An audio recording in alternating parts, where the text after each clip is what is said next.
Now, we as humans love to treat our pets with something tasty. Now, resisting puppy dog eyes and kitty purrs can be incredibly difficult, especially when we see how much they enjoy the treat.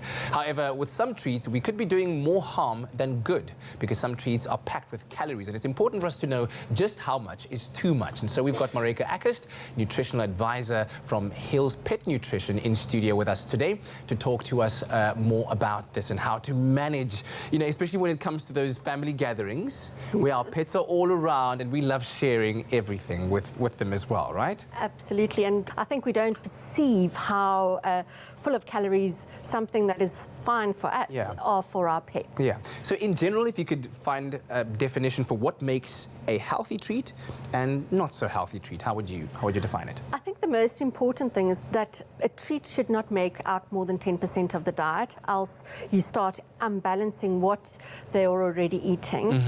And the second thing is to think about how much carbohydrates, fat and calories that specific treat contains, as that would determine how much is too much for them. Yeah, exactly. And especially when you think about, on the weekend around the braai, it's very easy to just take a piece of sausage or meat, just stir it on the side, maybe around the dinner table. But it's not healthy for our pets to be feeding on our scraps.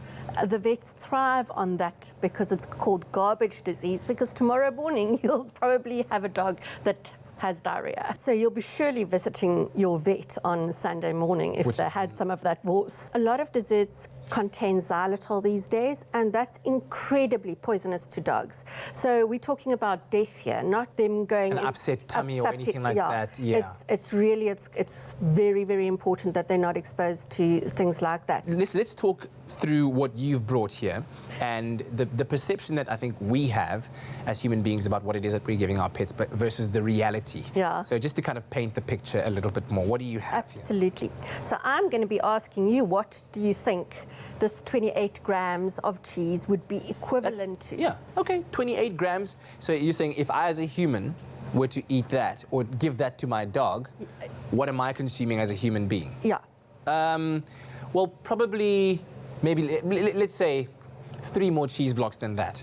Would that be the amount of calories they're consuming? Are you ready to be shocked? Yes. Wow. A whole cheeseburger.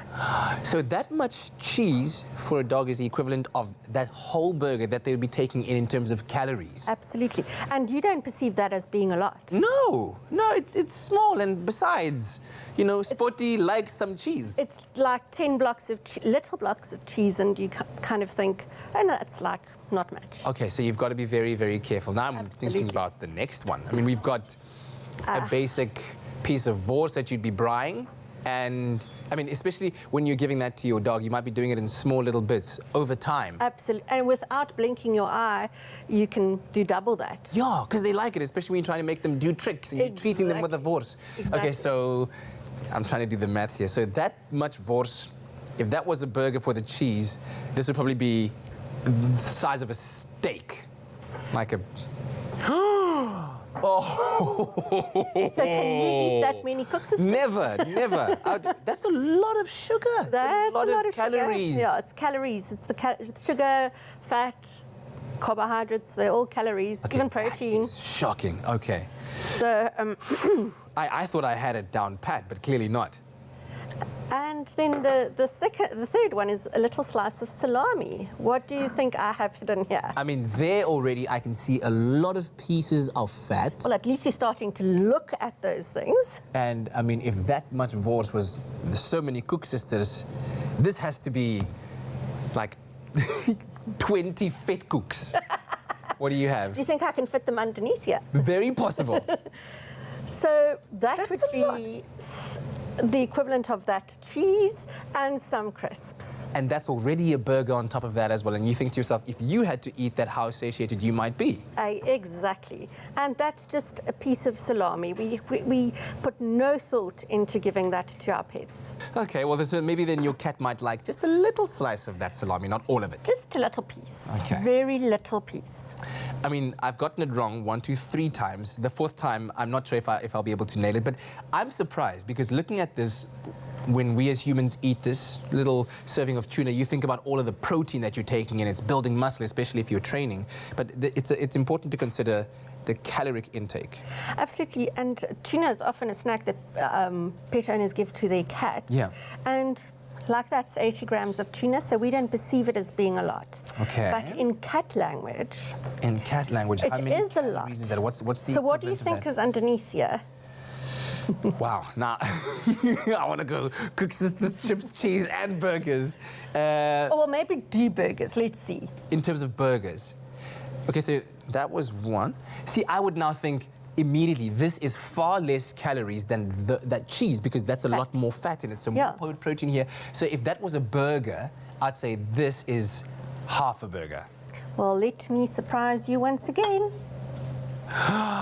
Oh my word. Okay, that is scary. It is very scary. So are you going to have 3 burgers and your cat's going to have 80 grams of tuna?